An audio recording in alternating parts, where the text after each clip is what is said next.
Hello everyone, this video is for semester 2 students economics method and today we'll be discussing about approaches of curriculum in social science. आपने देखा होगा कि आपके syllabus में लिखा हुआ है approaches of curriculum in history, लेकिन जो कि हमारे इकोनॉमिक्स मेथड है इसको हम लोग कह सकते हैं approaches of curriculum in social science. पहला है बायोग्राफिकल अप्रोच, जो हमें समझ आ रहा है कि ये जीवनी पर आधारित होता है। Biography is a written account और history of the life of an individual by another person. जब कोई एक व्यक्ति दूसरे व्यक्ति के बारे में, उसकी जीवनी के बारे में लेख लिखता है तो वो बायोग्राफी हो जाता है। तो ये बायोग्राफी को हम लोगों को अपने करिकुलम में डालना है। Children are more interested in people and their deeds than in the wider issues of society.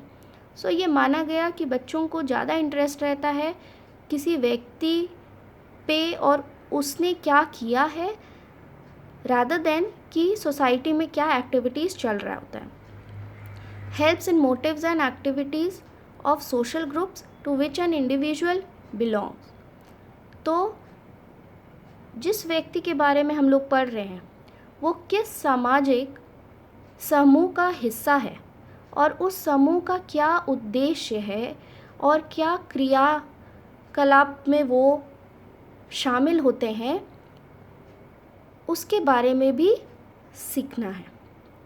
Can be use to instil patriotism, good citizenship, moral values. जब किसी व्यक्ति के बारे में ये सारी चीज़ें हम पढ़ेंगे कि वो ये सारी चीज़ों में इन्वॉल्व था, उनका नैतिक मूल्य बहुत अच्छा था, तो बच्चे भी वो चीज़ सीखेंगे। Advantages, it is an interesting approach. ये इंटरेस्टिंग है क्योंकि हमने पहले भी देखा कि बच्चों को बहुत ज़्यादा इंटरेस्ट होता है किसी व्यक्ति के बारे में पढ़ना। Next, student learn about economical, political, geographical, philosophical. तो हर एस्पेक्ट को बच्चा सीखता है, क्योंकि जब एक व्यक्ति के बारे में हम पढ़ रहे होते हैं तो उसका हर एस्पेक्ट को भी पढ़ते हैं। डेवलप्स क्रिटिकल थिंकिंग, बच्चे में सोचने की क्षमता को बढ़ाता है, साथ ही साथ तर्क वितर्क की शक्ति को भी बढ़ाता है।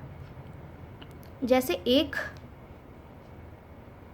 व्यक्ति के बारे में जब एक चैप्टर होता है तो उसमें उसको एक स्टोरी की तरह बताया जाता है और स्टूडेंट को वो देखना है और समझना है कि उन स्टोरी में से वो किन बातों को सीख सकता है।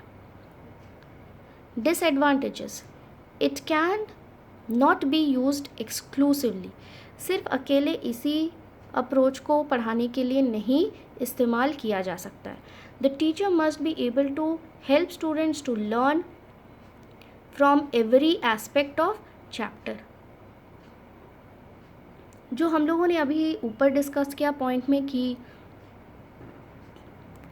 स्टूडेंट्स एक चैप्टर से किन किन बातों को सीख सकते हैं, उससे उनका थिंकिंग लेवल बढ़ता है।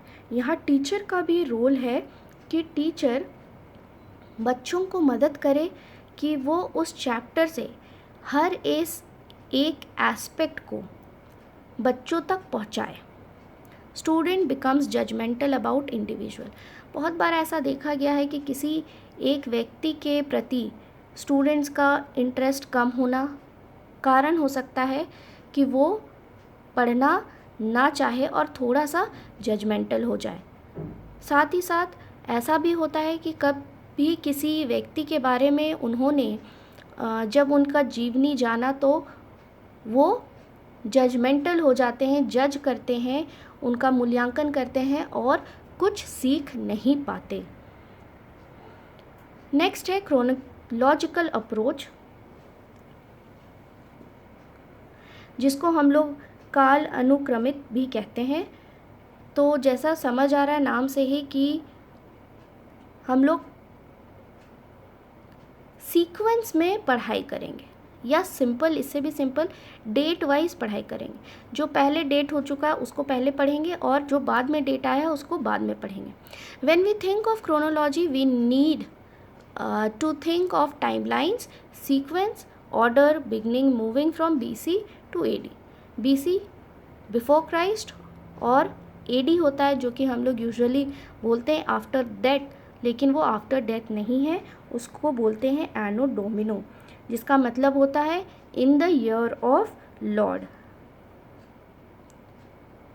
A chronological approach means that whatever way you decide to teach history, you will start at the beginning and move to the present day. यहाँ वर्ड हिस्ट्री यूज़ किया गया है क्योंकि मोस्ट ऑफ द आप जो हम लोग बात कर रहे हैं वो हिस्ट्री से ज़्यादा मेल खाता है. तो यहाँ पे जैसे हम लोग बात कर रहे हैं कि पहले जो इवेंट्स या फिर अगर बात करें लड़ाइयों की, वॉर, वो सारा पहले जो हुआ है उसको पहले पढ़ना है और उसके बाद जो घटा है घटना उसको बाद में पढ़ेंगे. To study the one period at one time but at different levels focusing on the same events and characters. यहाँ बोला जा रहा है कि मान लीजिए एक पर्टिकुलर क्लास में हम लोग पढ़ रहे हैं सीक्वेंस में, उसके बाद नेक्स्ट क्लास में भी सीक्वेंस को फॉलो करेंगे, लेकिन हो सकता है कि वो थोड़ा डीपर स्टडी हो. Advantages, it helps the students to learn in a sequence. हमेशा बोला जाता है कि आप क्रम अनुसार जब भी कुछ सीखेंगे तो वो आपके लिए बहुत अच्छा होता है. Helps in acquiring in depth knowledge of the topic. जैसे अभी हम लोग लास्ट पॉइंट डिस्कस किए थे कि एक क्लास में अगर आप सीक्वेंस वाइज पढ़ाई कर रहे हैं और नेक्स्ट क्लास में सेम सीक्वेंस फॉलो कर रहे हैं लेकिन डीप स्टडी के लिए, तो यहाँ पे आपका नॉलेज डेवलप ज़्यादा होता है. Helps in the comparative study. अगर आप पहले किसी डेट की पढ़ाई कर चुके हैं और प्रेजेंट डे की आप घटनाओं को देख रहे हैं तो उस समय का सिचुएशन या कंडीशन को अभी के सिचुएशन कंडीशन से हम लोग कंपेयर कर सकते हैं. Disadvantages, students might lose interest. अगर हम लोग सीक्वेंस वाइज पढ़ाई करें और हम लोग जो कि देखते हैं कि अगर बहुत ज़्यादा पुरानी चीज़ों को पढ़ने लगते हैं तो हम लोग थोड़ा सा इंटरेस्ट लूज़ करते हैं. मोनोटोनस वे ऑफ लर्निंग, एक ही तरीके को फॉलो कर रहे हैं कि 12 तारीख को क्या हुआ, फिर 13 तारीख को क्या हुआ, 14 तारीख को क्या हुआ, तो इस तरीके से एक मोनोटनी बन जाता है क्लासरूम में.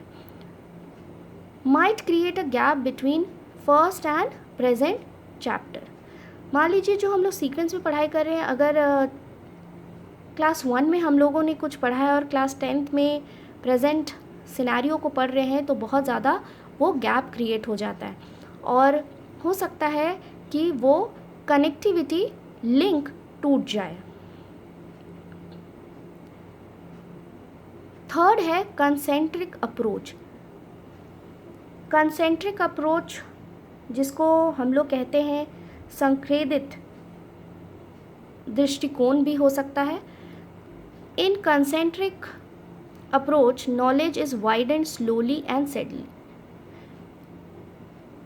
Slow and steady wins the race, ये हमेशा सबको ही सुना है. तो यहाँ पे भी कंसेंट्रिक फॉर्म में लर्निंग की बात की जा रही है. The concept of concentric curriculum design is based on the cognitive psychological theories of Bruner. Bruner जो एक साइकोलॉजिस्ट थे, मनोविज्ञान थे, और उन्होंने थ्योरी दिया था लर्निंग के ऊपर. उन्होंने अपनी थ्योरी में कहा था कि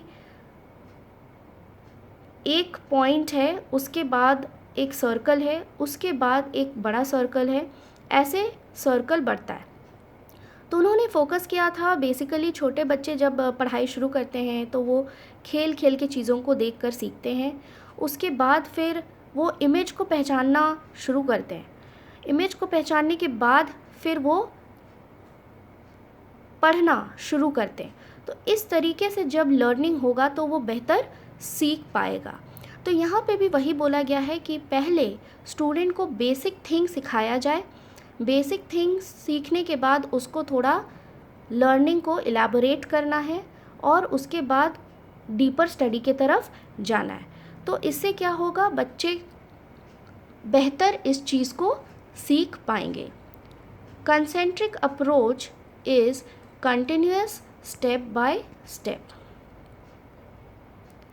जैसा कि समझ आ रहा है कि हम लोग एक स्टेप जो सीखेंगे, बेसिक थिंग्स सीखेंगे, उसके बाद फिर कुछ और सीखेंगे, उसके बाद हायर लेवल ऑफ लर्निंग आएगा।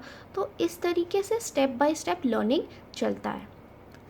It follows the maxims of teaching such as form, part to whole, simple to complex, easy to difficult. यहाँ हमेशा हम लोग को ये चीज़ फॉलो करना चाहिए कि आसान चीज़ से ही हम लोग difficulty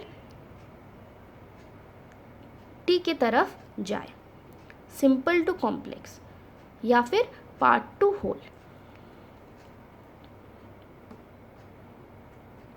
advantages, deeper understanding of the subject. जब हम लोग स्टेप बाय स्टेप पढ़ाई करते हैं तो हम लोगों का अंडरस्टैंडिंग पर्टिकुलर सब्जेक्ट को लेकर के बहुत ज़्यादा स्ट्रॉन्ग हो जाता है। It provides opportunity for revision of work already covered in a previous class and carrying out new work. तो जब बोला जा रहा है क्लास 1 में आपने पढ़ा है कि लिविंग थिंग्स क्या है, क्लास 2 में पढ़ेंगे कि उससे beyond characteristics of living things, तो कहीं ना कहीं आप रिवीजन करते जा रहे हैं और नई चीज़ों को भी सीखते जा रहे हैं, तो आपका नॉलेज बढ़ता है। Since the same topic is learnt over many years, so its impression are more lasting. जैसे हम लोग बोलते हैं कोई चीज़ हमारे दिमाग में लंबे समय तक तब रहता है जब बार बार हम लोग उस चीज़ के बारे में पढ़ते हैं। तो अगर हम लोग लंबे समय तक एक ही टॉपिक के बारे में पढ़ रहे हैं लेकिन विथ डीपर स्टडी, तो हमारा वो दिमाग में लंबे समय तक रहता है। Disadvantages, for the success of this approach we require really capable teachers. Capable teachers इसलिए बोला जा रहा है क्योंकि वो लिंक कर पाए कि पहले क्लास में क्या पढ़ाया था और इस क्लास में क्या पढ़ाया जा रहा है। अगर वो अच्छे तरीके से लिंक नहीं कर पाए तो हो सकता है कि ये बोरिंग हो जाए। In case the topic is too short or too long, then also the method is not found to be useful. जब अगर बहुत छोटा टॉपिक है तो उसको बहुत लंबे समय तक स्ट्रेच नहीं किया जा सकता है, और अगर बहुत ही लंबा टॉपिक है तो बहुत ज़्यादा लंबा टॉपिक को हम पढ़ाते रहेंगे तो बच्चे को उतना फ्रूटफुल रिज़ल्ट नहीं आता है। Student might lose their interest. जब हम लोग बात कर रहे हैं कि अगर हम लोग किसी एक ही टॉपिक को बार बार पढ़ रहे हैं, उसका बेसिक पढ़ाए, फिर आगे नेक्स्ट कैरेक्टरिस्टिक पढ़ाए, उसके आगे प्रिंसिपल्स पढ़ाए, ऐसे करते करते हो सकता है कि बहुत ज़्यादा ही स्टूडेंट्स को इंटरेस्टिंग ना लगे। तो these are the 3 types of approaches जो आज हम लोगों ने डिस्कस किया है। This is all about approaches. Thank you everyone.